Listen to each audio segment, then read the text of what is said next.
né? Amém. Irmãos, vamos nesse mesmo espírito de alegria, né? Então hoje é um culto festivo, um culto alegre. Pode passar o slide já. Já fizemos o momento de dízimo de oferta, né?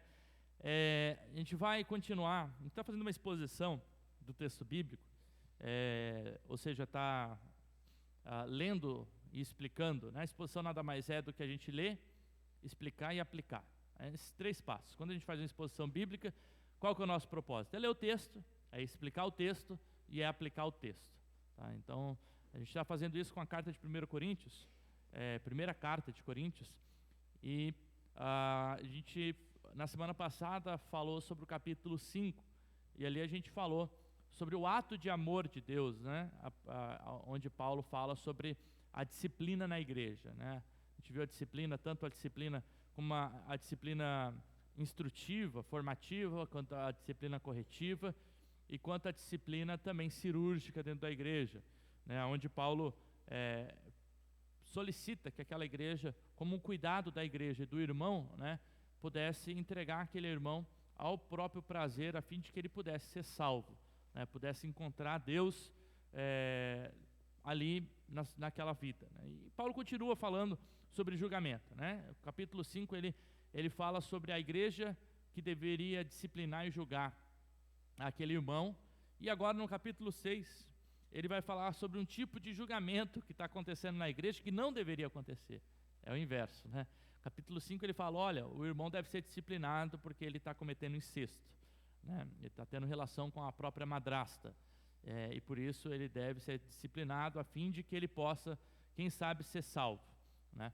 E agora no capítulo 6 ele fala, não, mas tem acontecido algo entre vocês que agora vocês não deveriam julgar, e vocês estão levando para julgamento, ou deveriam julgar entre vocês, né? Mas vocês estão levando para fora esse julgamento. Então a gente vai falar um pouquinho do capítulo 6, ele continua esse tema de julgamento, né? Falando ali sobre casos de disputas judiciais entre irmãos, né? Irmão levar próprio irmão a tribunal, e aqui no capítulo 6 o motivo era a ganância, era a questão financeira.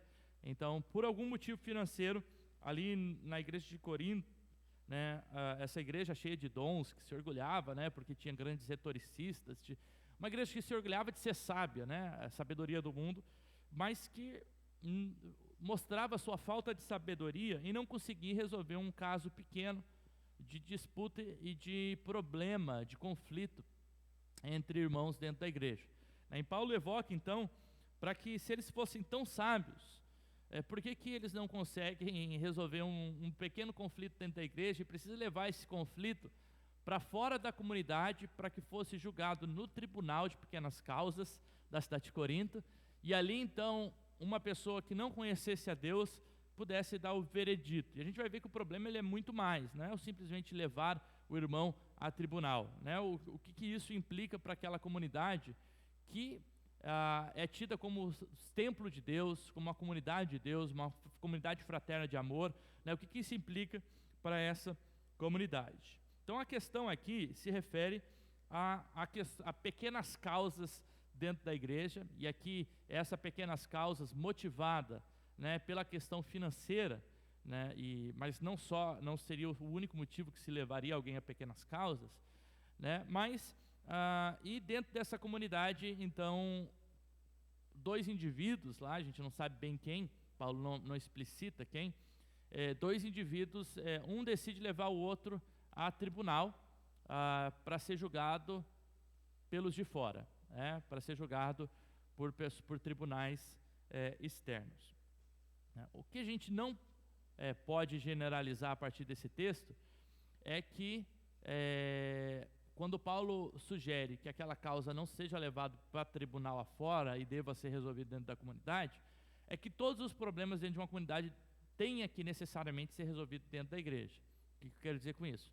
Que Paulo está fazendo uma aplicação, uma contextualização de um caso pequeno que poderia ser resolvido dentro da comunidade, mas que pela falta de sabedoria daqueles irmãos, eles precisavam, na sua ganância, a fim de ganhar um pouco em cima do outro irmão, queriam levar para fora da comunidade, causando divisão naquela comunidade, vergonha para o nome de Deus e vergonha para aquela igreja, né? O que Paulo não está dizendo aqui é que causas de crime, causas que vão contra o atentado à vida, que esses casos também não deveriam ser levados para o tribunal externo, né? Uma vez que o próprio Paulo, em Romanos 13, diz que Deus institui autoridades, a fim de que essas autoridades pudessem julgar para o bem, né, e não para o mal. E que essas autoridades impostas e colocadas por Deus, elas vão prestar conta diante de Deus da sua justiça ou injustiça no seu tribunal e na forma que julga as coisas, né? Então, como igreja, primeiro, existe um âmbito, né, de causas que a gente deve tratar dentro da comunidade, né, para não envergonhar o nome de Deus, para que a comunidade cresça por meio daquilo, para que a comunidade possa exercer o seu dom de sabedoria, né? Deus dá o dom de sabedoria para pessoas, para que a palavra de sabedoria, para que pessoas possam ser usadas por Deus para trazer cura para conflitos internos, né? Mas enquanto comunidade, nós também não devemos aceitar, né, nenhuma causa que vá para o âmbito criminal. Qualquer tipo de causa no âmbito criminal deve ser julgado como crime, que é, né? Ou seja, isso não se aplica, né, a qualquer crime de abuso, qualquer crime de violência, qualquer crime aí de Maria da Penha, qualquer crime de violência emocional, seja lá qualquer crime que seja, né, que o Estado estabelece como crime, a igreja não deve ser, como a gente viu na semana passada, né, omissa a isso, porque quando a gente se omite, diz o Martin Luther King Jr., o que a gente faz, a gente toma o lado, Nelson Mandela, eu acho, do lado daqueles que são opressores, né? Ou seja, quando a igreja se exime da sua responsabilidade e deixa de disciplinar, deixa de levar isso à frente, né, a gente também está sendo omisso e também está em pecado. Então existem causas e causas, né? Isso é só algo que eu gostaria de diferenciar aqui, né, antes da gente entrar no texto, do que Paulo está falando. Paulo está falando de conflitos dentro da comunidade que deveriam ser resolvidos a partir da sabedoria, né, e não trazer vergonha para o nome de Deus e nem vergonha para aquela comunidade. Só que aqui, claro que o problema ele é muito maior, porque ao levar para aqueles tribunais afora, né, eles também levavam a público os problemas dentro daquela comunidade e não conseguiam resolver os problemas da comunidade, fazendo que essa comunidade, que se denominava comunidade de amor, comunidade de fraternidade, comunidade de justiça, agora era uma comunidade que levava um outro irmão para querer justiça terrena. Era uma comunidade que entrava em litígio entre irmãos para poder desconfigurar justamente a ideia de comunidade de amor. Uma vez que essa igreja, ou eles se consideravam tão sábios, né, será que Deus não teria dado o seu Espírito para essa comunidade? E eles não tinham ferramentas necessárias e dons necessários, uma igreja cheia de dons, para julgar esses pequenos casos, né? E Paulo, ele elabora justamente que sim, que esses são chamados de santos, eles são lavados, santificados, eles são justificados, versículo 11, e por isso eles deveriam também ter sabedoria suficiente para julgar essa causa. A pergunta que vai nos nortear na nossa reflexão é justamente quão diferente deve ser as relações e a resolução de conflitos dentro da comunidade de Cristo, que se centraliza na cruz e na ressurreição, né? A série de mensagens aqui é cruciforme em formatação, ou seja, nós enquanto cristãos, nós tomamos um estilo de vida que é o estilo da cruz, e estamos em formatação, e a sabedoria da cruz, né, a sabedoria de Deus, do próprio Espírito, né, nos habilita a conseguir resolver essas causas dentro da comunidade, né? Com isso em mente, a gente tem que entender que Paulo ele justamente está criando no imaginário dessa comunidade a ideia de que essa comunidade escatológica, ou seja, essa comunidade que um dia vai morar com Deus, essa comunidade, essa igreja que um dia vai estar com Deus, ela precisa já experimentar essa realidade de povo de Deus, né, e conseguir resolver essas questões.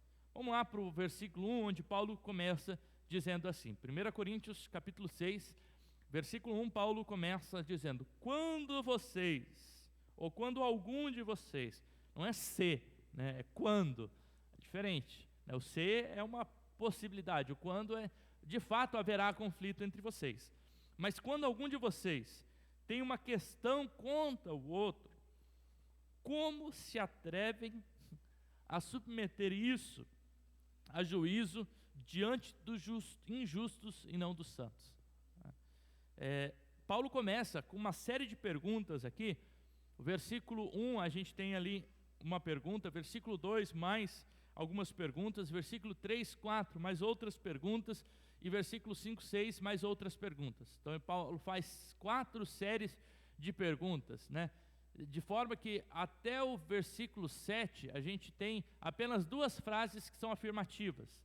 Todas as outras frases é Paulo questionando essa igreja, o que está acontecendo nessa igreja. E Paulo começa dessa forma, questionando essa igreja. Começa com uma palavra muito forte ali, como se ele estivesse dizendo assim, como que vocês têm a coragem, como que vocês se atrevem, como que vocês têm a audácia, ou como que vocês dão a cara à tapa. Paulo está justamente colocando aquelas pessoas contra a parede, né? E questionando justamente como que eles, quando tem um caso desse contra o outro, eles se atrevem, têm essa audácia de submeter isso a juízo diante dos injustos e não dos santos. E quando ele diz assim, quando vocês têm uma questão contra o outro, a expressão utilizada aqui, literalmente, ela significa uma disputa civil, né? Não é só um conflito dentro da comunidade, né? Os termos utilizados aqui, literalmente, Paulo está dizendo, quando vocês têm uma questão civil contra o outro, né? Uma questão aí de pequena causa contra o outro, como que vocês têm essa audácia de levar isso para os injustos e não para os santos? O que é interessante aqui é que Paulo, ele chama aqueles que são de fora, não de não cristãos ou de pagãos, mas ele chama essas pessoas de injustas, né? Injustas. Literalmente o que ele faz é uma negação da palavra justiça. Ele coloca ali a palavra na negativa e depois a palavra da justiça. E ele contrasta com aqueles que são o quê? Diante dos santos. Ou seja, os da comunidade são chamados de santos, porque foram santificados por Deus. Aqueles que estão lá fora, eles são chamados de injustos. E por que Paulo utiliza essa palavra? Poderia utilizar, como ele faz no restante da carta e em outras cartas, ele poderia chamar de pagãos, ele poderia chamar de pessoas que não acreditam em Deus, ele poderia utilizar outro termo, mas ele faz questão de, em uma causa em que o que se deveria nortear a decisão é a justiça, porque se a gente tem uma disputa civil, essa disputa civil ela deve ser julgada com justiça. E Paulo diz que essas pessoas que estão lá fora são o quê? Injustas.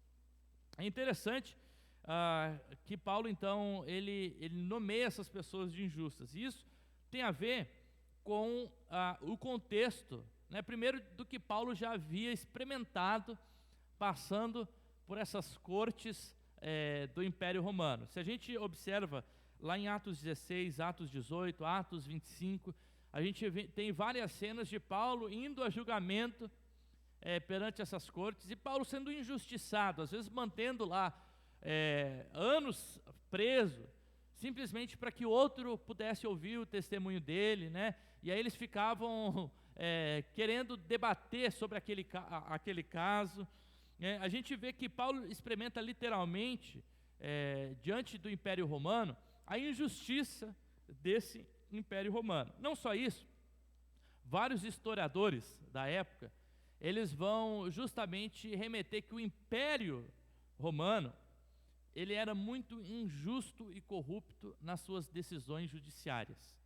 E aí não nas criminais, principalmente nas questões de pequena causa. Então a gente tem testemunho de Cícero, Crisóstomo, de Plínio Jovem, todos historiadores e pessoas que viveram nessa época, então relatos que falam justamente dessa justiça pervertida na época de Jesus, aonde grande parte das decisões dentro desses tribunais era feita justamente pela questão ou pela corrupção, tanto pela riqueza, pelo poder ou pela fama, que pervertiam a justiça, né? Então, ou seja, Paulo ele está relatando um tribunal onde ele experimentou, e ele sabe que esse tribunal é extremamente injusto, um tribunal que é conhecido pela sua injustiça, né, pelo favorecimento daqueles que tinham mais riqueza, daqueles que tinham mais fama, daqueles que tinham mais poder, tanto que o pobre, ele dificilmente entrava numa causa contra o outro, no Império Romano. Por quê? Porque ele já sabia que se ele entrasse numa causa contra o outro, provavelmente ele iria perder, porque a justiça favorecia não os pobres, mas favorecia os ricos, favorecia aqueles que tinham a condição de subornar, de pagar, né, de ter uma fama, de ter isso de certa forma, né, toda a história humana é assim. Hoje a gente olha para a nossa justiça, em alguns âmbitos a gente não pode dizer que seja muito diferente, né? Claro que existe sim, tanto que o símbolo da justiça, né, é aquela mulher com os olhos vendados, né, com uma espada numa mão e com a outra mão ela tem, vou falar aqui, uma balança, né? Então, a gente sabe que até a nossa justiça, né, aí, ela muitas vezes ela não é tão justa, né? Mas aqui, no caso do Império Romano, a justiça era conhecidamente injusta. Tanto que apenas ricos entravam contra ricos numa ação judicial. E provavelmente, talvez na igreja, a gente não sabe se são dois ricos que estão aqui, ou se alguns comentaristas vão dizer que possivelmente é um rico que entra contra o pobre, porque quando ele entra contra o pobre, ele sabe que ele vai ganhar aquela causa, né? Ele sabe que ele tem já aquela causa praticamente ganha, né? Quase ninguém entra numa causa para querer perder. Então no Império Romano não era diferente, a pessoa já sabia que provavelmente ia ganhar aquela causa. Além disso, tem mais um fator, que em Corinto, o tribunal ficava em um local, agora me fugiu o nome do local, mas que era entre o mercado, esse local aí, eu trouxe até a foto, né, lá de Corinto. Então, que ficava justamente nesse local, que ficava entre o mercado público. Então, como que funcionava? A cidade tinha um mercado público cheio de lojas, e no meio do mercado público, ou seja, como se fosse um calçadão da cidade, se tem calçadão ainda, né? No calçadão da cidade ali, se levantava um tribunal público em aberto, onde o procônsul, e a gente vê Galho fazendo isso com Paulo, onde o procônsul, ele ia lá e julgava em aberto as causas, as pequenas causas que estavam acontecendo. E as pessoas faziam o quê? Né? A gente sabe que as pessoas são curiosas, né? Possivelmente ficavam ali em volta assistindo os tribunais públicos, né? Ou seja, aquele caso, toda a cidade agora se tomava conhecimento daquele caso, né? Então, o que Paulo tá fazendo quando ele fala, como que vocês se atrevem a levar uma pequena causa dentro da igreja para o tribunal público, né? Ou seja, estão levando lá para a praça. A comunidade que se diz a comunidade de amor, a comunidade que é da comunidade da fraternidade, que é a comunidade da justiça, está levando dois irmãos, os dois irmãos estão indo lá em praça pública, para que alguém que nem sequer tem os valores, e que essa justiça que é conhecida por perverter a justiça, possam julgar a causa de vocês, né? Então essa é a cena que a gente enxerga aqui no capítulo 6. Ele está falando, ao invés disso, vocês deveriam levar isso para os santos, né? Ao invés de levar para os santos. E isso já estava no imaginário dos judeus, quando a gente vai lá em Êxodo 21, por exemplo, onde os casos de judeus não deveriam ser julgados por gentios, né? Tanto que os próprios judeus só levavam as suas causas aos romanos quando a sua lei não dava conta, né, de julgar aquela causa. Então, se a lei judaica não conseguia julgar, então eles levavam aquilo para o Império Romano. Mas se eles conseguiam resolver entre eles aquela causa, era preferível resolver entre a comunidade judaica. Então, Paulo com certeza já tem esse no seu imaginário, né, como um judeu, também isso, né, a própria ordenação de Deus no Antigo Testamento, de que essas causas não deveriam ser levadas para os gentios, né? Então, olha como a cena ela se expande muito mais quando a gente tem todo esse panorama que está acontecendo por trás do texto. A gente tem um império que é conhecido pela sua injustiça, por ser pervertido pela fama, pelo poder e pela riqueza, né, de pessoas pervertidas, né, de uma comunidade, um local pervertido, né, uma magistratura pervertida.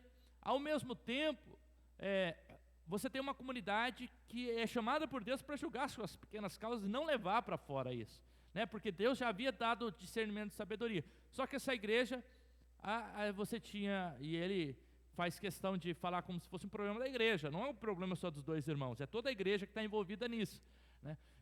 Porque a igreja não teve a sabedoria de lidar com essa causa e isso precisou ir para público para que envergonhasse o nome de Deus. E ele continua no versículo 2, agora, fazendo o questionamento, mas ao mesmo tempo dando algumas razões, o porquê que essa comunidade não deveria levar esses conflitos para fora, mas deveria ter a sabedoria de resolver esses conflitos internamente. E ele continua na sua forma de pergunta, dizendo assim: ou vocês não sabem que os santos hão de julgar o mundo? Ora, se o mundo deverá ser julgado por vocês, será que vocês não são competentes de julgar as coisas mínimas? Paulo relembra aqui, né, quando ele diz, vocês não sabem que, né, e o versículo 3 ele vai começar da mesma forma, né, por acaso vocês não sabem? É como se Paulo tivesse, vocês sabem disso, né? Por que vocês estão fazendo isso? Vocês sabem disso, ou vocês não sabem que os santos, eles vão de julgar o mundo, né, e da onde vem essa ideia de que os santos vão de julgar o mundo? Possivelmente lá de Daniel 7:22, onde fala que o ancião de dias, o próprio Deus, apontou seus santos para julgar o seu reino. Ou quando Jesus diz nas suas parábolas, né, que ele chamaria os seus discípulos para julgar o mundo. Ou quando lá em Apocalipse 24:6, diz assim, vi também tronos, e nesse se assentavam aqueles que foram dados autoridades para julgar. Vi as almas dos que foram decapitados pelo testemunho de Jesus, proclamada a palavra de Deus. Esses são os que não adoraram a besta e não receberam a sua marca na testa e na mão. Aí no versículo 6, bem-aventurado e santo é aquele que tem parte na primeira ressurreição. Sobre esses, a segunda morte não tem poder, pelo contrário, são sacerdotes de Deus e de Cristo, reinarão, dominarão, e aqui terão a autoridade, juntamente com Cristo. Ou seja, se está aqui no imaginário justamente a realidade, lembra que eu falei da realidade escatológica? Escatológica tem a ver com aquilo que é fim dos tempos. Jesus, quando ele veio pregar o seu reino, né, ele veio estabelecer o reino de Deus.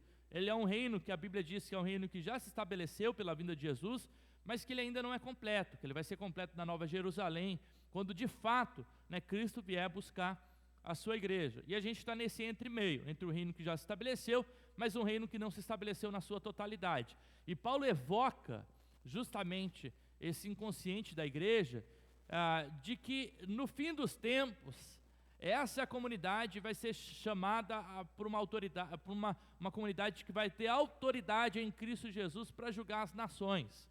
A gente não sabe bem que tipo de julgamento é esse, mas de fato há aqui uma ideia de que a igreja ela irá julgar, seja a partir de Cristo ou reinar com Cristo, né? Claro que Cristo é quem vai julgar no dia do Senhor, né? Mas essa igreja ela é chamada para de alguma forma participar desse julgamento.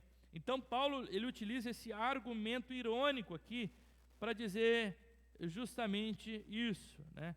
Vocês que vão julgar são santos e vão julgar o mundo.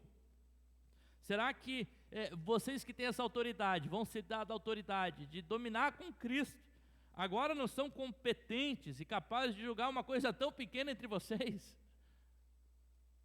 É algo contraditório que está acontecendo nessa igreja.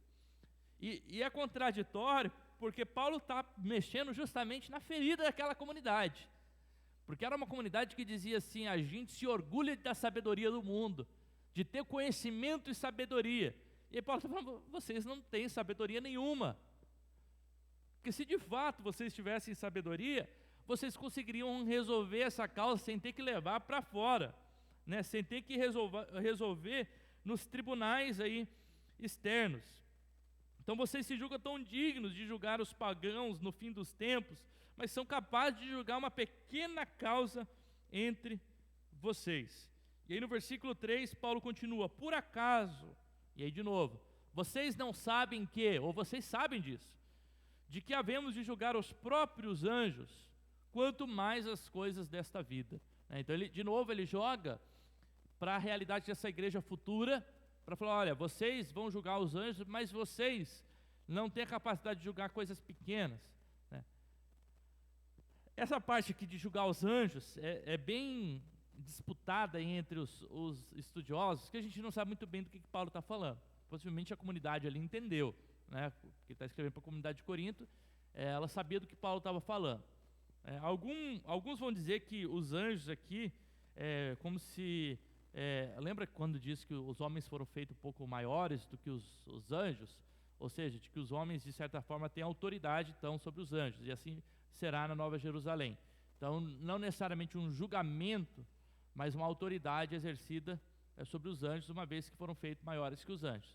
Outros vão dizer que, não, os santos vão julgar e reinar junto com Deus os anjos caídos, os demônios, né, que foram presos lá, e lá em Apocalipse diz que eles vão ser soltos, depois vão ser julgados, né? Então seria o julgamento dos demônios, na verdade, e não dos anjos em geral. Então a gente não sabe muito bem, mas esse não é o ponto mais importante aqui do argumento. O ponto do argumento é justamente o seguinte: Deus deu uma autoridade escatológica lá no futuro para essa comunidade, de julgar as pessoas e de ter uma autoridade sobre os anjos, mas vocês são incapazes de julgar uma coisa tão pequena entre vocês. E ele continua o versículo 4 dizendo: portanto, quando precisam julgar negócios terrenos, por que vocês constituem como juízes aqueles que não têm aceitação na igreja? Tá? Eu vou ler aqui algumas versões, porque algumas versões trazem um pouco diferente esse texto, né? E aqui eu vou passar sobre essas versões.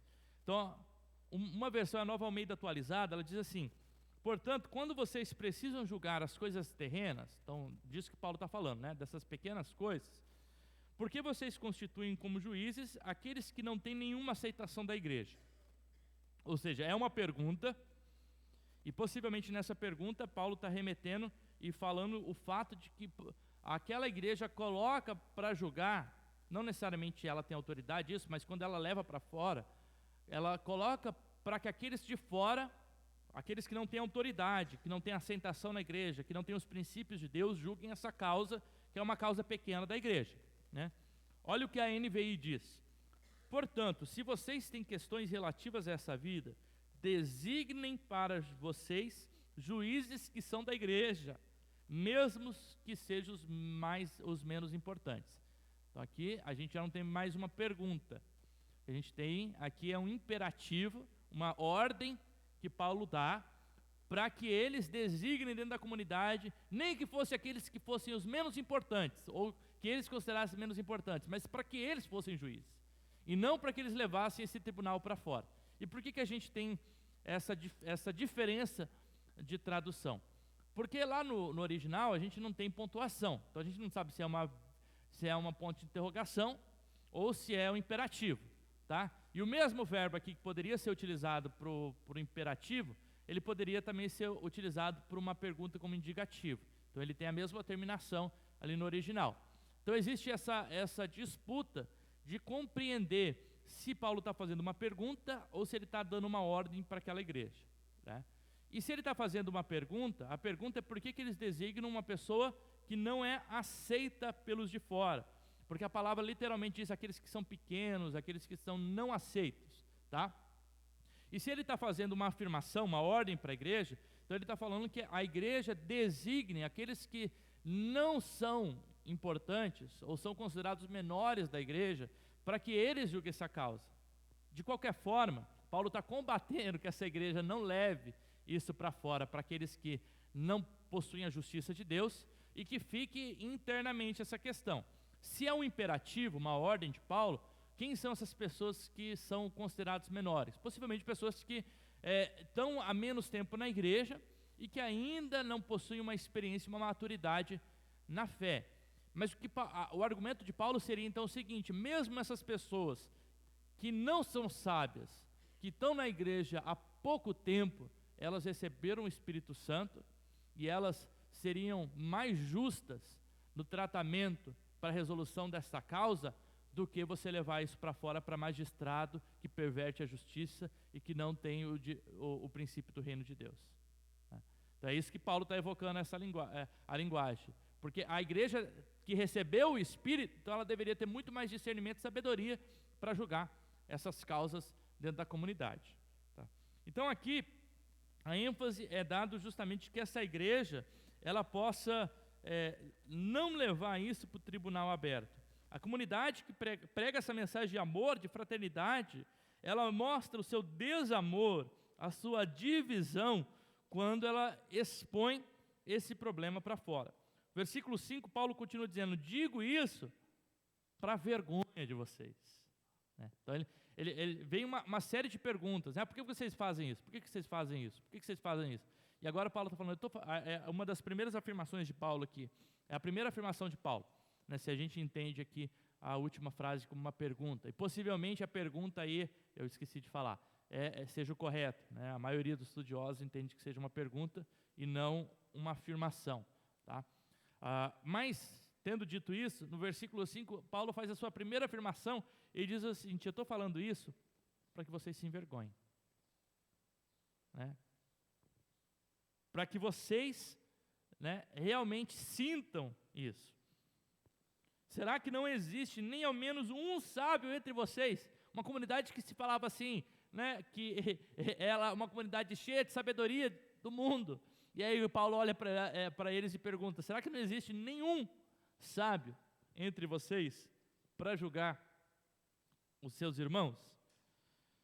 Se há pessoas na igreja que se acham, como é possível, muito sábio, como é possível que essas não tinham a sabedoria para julgar essas coisas que eram consideradas como coisas pequenas?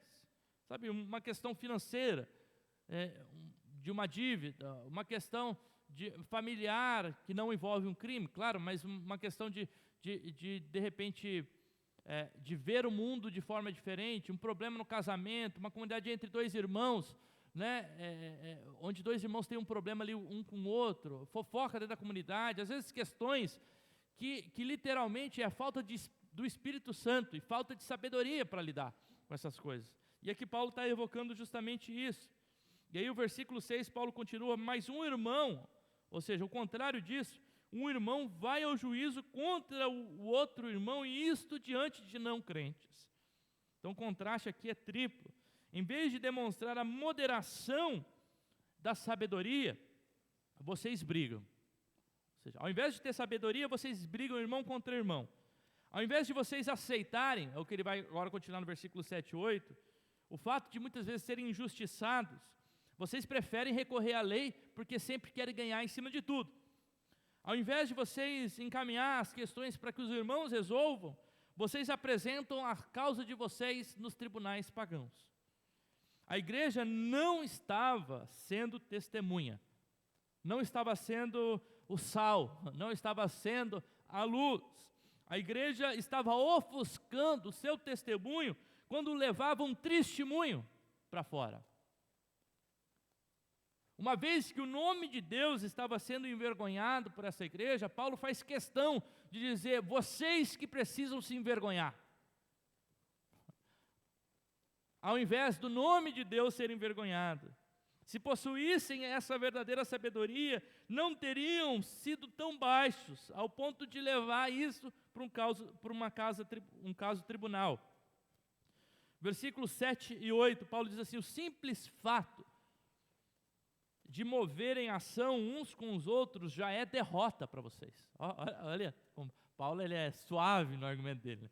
O simples fato de vocês irem um contra o outro já é derrota de vocês. Ou seja, nessa história de levar lá para o tribunal, o rico pensa que ele está ganhando, mas na verdade ele está perdendo. Não existe quem ganha nesse caso, Paulo está falando. Porque o reino de Deus perde, a igreja perde, O testemunho do evangelho perde. E se alguém ganha, aquilo que ele ganha ainda é perda. Porque o que é um recurso financeiro perto do nome de Deus e o nome da própria igreja, a santidade que deveria ser mantida naquela comunidade? Será que vocês não era preferível sofrer a injustiça, ficarem com prejuízo? Será que ao invés de causar um problema na comunidade, um problema de irmãos, um problema de pessoas, não é preferível às vezes ceder, abrir mão, para que mesmo que você seja injustiçado, a gente sabe que Deus é um Deus justo. E ainda que a gente seja injustiçado, a gente sabe que a nossa injustiça, ela promove justiça no reino de Deus. Ela promove união no reino de Deus. Ela promove amor no reino de Deus. Não importa quem ganhasse, de fato, todos já haviam perdido naquela comunidade, quando se preocupavam apenas com a questão financeira e com o ganho em cima do outro. Havia perda da cruz, da mensagem, do evangelho. E aí o versículo 8, Paulo continua, mas vocês cometem, e aí olha, é o inverso, né? Ele fala assim, o simples fato de vocês moverem uma ação já é perda. Será que não era preferível sofrer injustiça ou prejuízo? E ele fala, não, ao contrário, ao invés de sofrer a injustiça ou sofrer o prejuízo, para que o nome de Deus fosse glorificado, vocês preferem cometer a injustiça e cometer o prejuízo, e isso aos próprios irmãos. Eu acho a grande questão aqui é justamente que aquele problema na comunidade civil, de pequena causa, estava promovendo indignação e injustiça para o reino de Deus. E a grande pergunta é se a nossa ação, e isso deve ser, o que Paulo está remontando aqui é justamente a motivação e a finalidade daquilo, ou seja, se a nossa motivação e a nossa finalidade de levar algo para frente, se aquilo promove ou não glória para o reino de Deus. Eu não estou falando aqui que a gente tem que aceitar todo tipo de perda, né, que se alguém comete um crime contra você, passa a perna em você, né, no negócio, você não tem que entrar na justiça, você não tem que ser, porque a gente preza pela justiça, né? E se alguém foi injusto com a gente, se alguém cometeu crime contra a gente, né, a gente tem uma justiça lá fora, isso não tem como ser resolvido dentro da igreja, né? Paulo está falando de um problema entre irmãos. Paulo está falando de um problema onde os irmãos poderiam sentar ali e resolver. Toda vez que a gente tem um problema, às vezes, com uma pessoa lá fora, cara pagão, cara que não tem princípios do reino de Deus, passa a perna em você. Como que a gente deve resolver isso? Será que a gente consegue resolver isso em comunidade? Será que é preferível, então, sofrer a perda por conta disso? Ou seja, são situações diferentes. Então é importante que a gente contextualize o texto para compreender o que está acontecendo, né? Então essa injustiça provindo de fora, né, Paulo não está falando disso. Paulo não está falando daqueles que já envergonham o nome de Deus porque já são contra a mensagem de Deus e passam a perna. A gente sabe que o mundo aí fora, ele gira com base nisso. É capital, dinheiro, fama, poder, né, e prazer. É isso que as pessoas lá fora querem. E para conseguir isso, às vezes pessoas são sacrificadas nesse altar. E às vezes a gente é sacrificado nesse altar, as pessoas passam a perna na gente, muitas vezes. E quando a gente é passado a perna, numa injustiça, a gente sabe que Deus é um Deus justo. Então existem os meios legais de justiça. Mas claro, pode ser que esses meios legais não sejam tão justos e não venham promover a justiça. Então Paulo está falando aqui justamente de uma questão dentro da comunidade, onde ao invés de resolver, o irmão preferia, né, e aqui, se a gente está pensando num rico que entra contra o pobre, né, ele sabia que ele ia ganhar a causa. Então ele estava entrando e sabia que ele ia causar prejuízo e que ia ser cometido, de certa forma, uma injustiça, porque sequer ia analisar o caso. Ele ia ganhar simplesmente pelo fato de ser rico.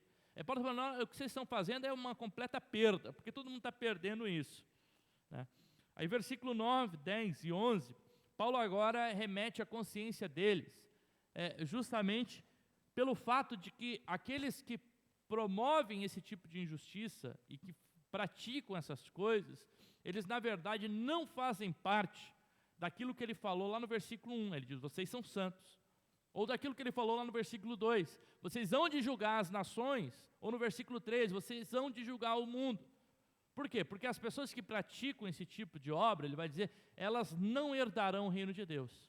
E se elas não herdarão o reino de Deus, elas não são santas, não vão julgar o mundo, não vão julgar os anjos, e não vão, de acordo com o versículo 11, não são justificadas, santificadas e purificadas por Deus.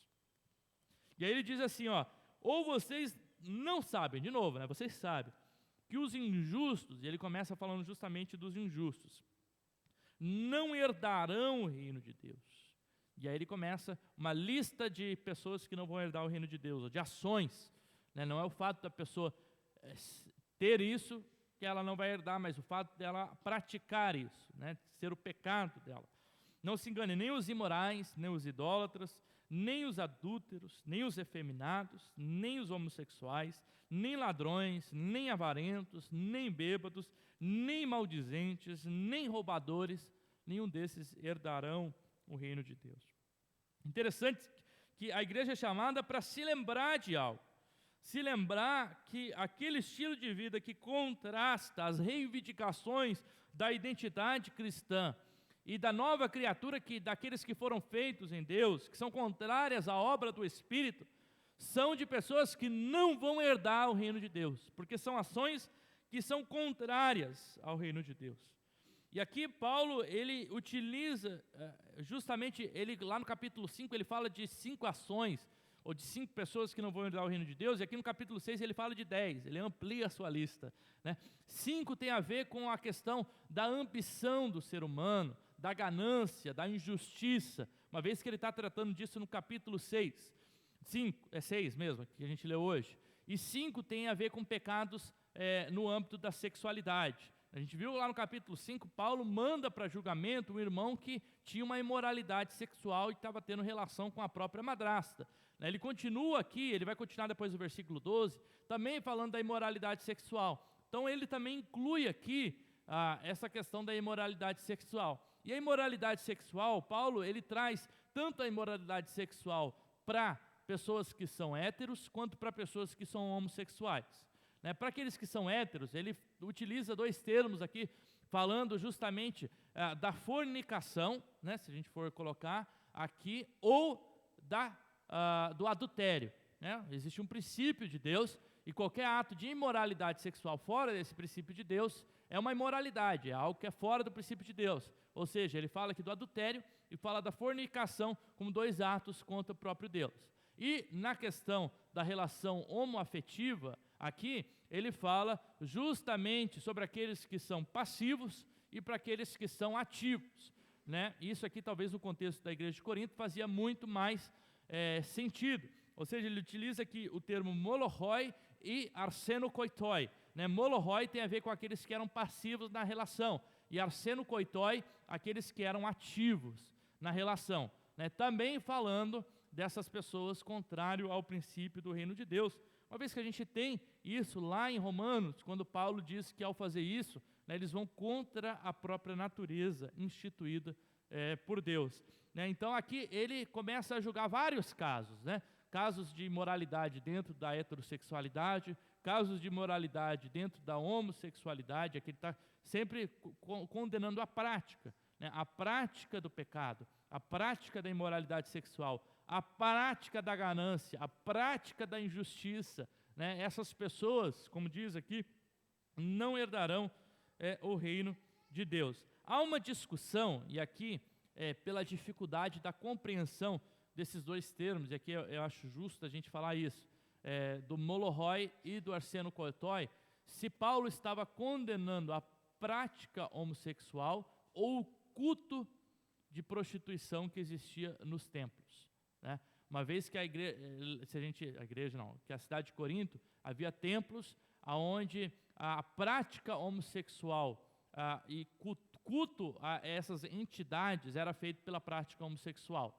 Né? E aí alguns estudiosos vão entender que aqui Paulo não está necessariamente falando a essa prática apenas do ativo e do passivo, mas ele está falando justamente a essa prostituição cultual, que existia tanto entre héteros quanto entre homoafetivos, né? Quando eles iam então para o templo e tinham esse tipo de relação contrária à própria vontade de Deus. Né? Então a gente tem aqui, e aí Paulo, versículo 11, ele termina dizendo, mas alguns de vocês eram assim. Então, essas práticas que eu falei aqui, de fato alguns de vocês eram. O que Paulo está remontando? Que a nova natureza que Cristo nos dá, a nova vida que Cristo nos dá, ela nos dá uma nova identidade, nova criatura, onde esses pecados, não que a gente nunca vá cometer, mas onde esses pecados já não fazem mais parte da nossa vida, porque a gente é chamado de igreja o quê? Santa, versículo 1. E aí versículo 11 ele diz, porque o quê? Vocês foram lavados, justificados e santificados, tanto em Cristo Deus, quanto no Espírito de Deus. Ou seja, o fato de vocês serem santos, de terem sido lavados, de terem sido justificados, de terem sido santificados, agora esse tipo de prática, né, que está acontecendo na igreja de vocês, primeiro, de envergonhar o nome de Deus, sendo injustos e trazendo essa causa para fora, e também, aí ele especifica outras práticas, essas práticas são contrárias àqueles que são nascidos de novo. Ou seja, não devem ser o desejo natural daqueles que possuem a sua fé em Cristo Jesus. E por isso que o cristão com o Espírito, ele luta contra todos esses desejos carnais. Porque a cruz, ela tem muito mais valor do que qualquer outro desejo que a gente possa ter. Seja de ganância, seja de riqueza, seja de ganhar em cima do outro, seja de injustiça, seja de, às vezes, imoralidade sexual, seja lá do que for, qualquer desejo que muitas vezes ele venha no nosso coração como fruto do pecado e da estrutura pecaminosa que a gente tem, elas são contrárias à natureza que agora Deus colocou em nós, que é o Espírito Santo de Deus que habita em nós. E por isso que a gente precisa agir não com base nessa velha natureza, utilizando a linguagem paulina, mas com base na nova natureza. Alguns de fato eram assim nas suas versões anteriores, mas agora eles foram reformatados, né, à luz da cruz e da ressurreição de Cristo. E por isso a conversão trouxe transformação. Foram lavados aqui tanto purificados por meio da purificação, da conversão, quanto também o lavados, a gente pode entender, do próprio batismo, né, que não lava ninguém no sentido de purificar, mas que professa publicamente a nossa fé àqueles que estão de fora, dizendo, esse estilo de vida que eu tinha já não faz mais parte de mim. Agora que eu fui lavado, que eu fui batizado, eu tenho uma nova identidade, é a identidade de Cristo Jesus. Há por meio da cruz, então, uma nova identidade, tanto na ressurreição quanto na cruz de Cristo. A minha oração, né, por meio desse texto, é que Deus nos dê sabedoria. De fato, Deus já levantou entre nós pessoas. A sabedoria de Deus está entre nós. Ainda que a gente não se considere pessoas, às vezes, tão sábias ou doutas de conhecimento, né, Deus, por meio do seu Espírito, concede sabedoria. Né, e Deus quer que o seu nome seja glorificado, que a sua igreja continue santa, que a sua igreja continue testemunhando o reino de Deus.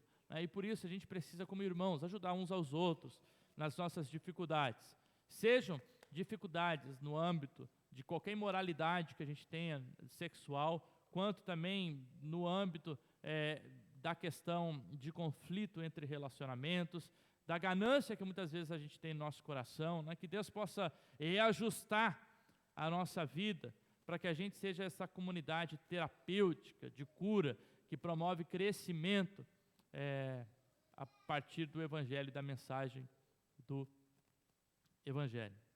Amém? Vamos orar nesse momento, agradecendo a Deus por essa oportunidade. Pai, eu quero te agradecer, porque Tu és bom, Pai. Te agradecer porque, por meio da Tua palavra, eu creio que o Senhor fala aos nossos corações, eu creio que o Senhor tem uma mensagem direta a nós. Tua palavra é viva, Tua palavra é vida, Tua palavra é transformadora.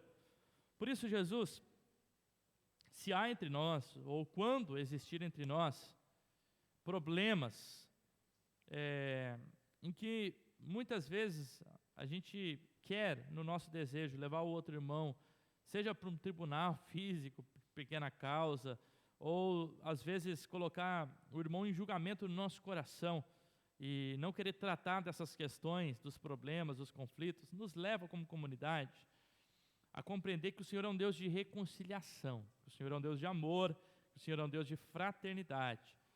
Nos ajuda a vencer o nosso orgulho de muitas vezes assumir a perda, a fim de que o Evangelho ganhe. Nos ajude, Jesus, a enfrentar a nossa autoestima, muitas vezes, que nos faz achar superior ao outro e de que a gente tem que ganhar, porque se a gente não ganhar, o Evangelho perde.